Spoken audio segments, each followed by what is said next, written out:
Everyone, এটা সরস্বতী পুজোর day 2।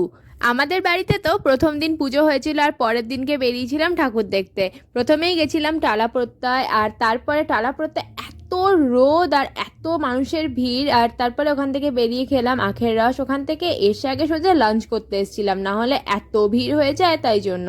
তো তারপরে চলে এলাম শোভাবাজার ঘাটে। শোভাবাজার ঘাটে কটা পিকচার তুলবো ভেবেছিলাম, বাট এত ভিড় কোনো চান্সই পেলাম না। না পেয়ে ভাবলাম যে একটুখানি যাওয়া যাক অন্য জায়গায়, দেখি যদি কোথাও চান্স পাই। দেন কুমোরটুলির একটা ভাইরাল গলিতে ফাইনালি একটু চান্স পেলাম। আমারও ইচ্ছে ছিল ওই গলিটায় তুলবো ভিডিও ফটো। আর তারপরে এলাম উত্তরের আড্ডা। আগের বছরও গেছিলাম, এবছরও এলাম। আর ওখানে এসে তো দেখি বাপ রে, সবারই কত ভিড় আর সবাই নাচানাচি করছে। লাস্টে আমিও নিজেকে কন্ট্রোল করতে না পেরে আমিও একটু নেচে নিলাম।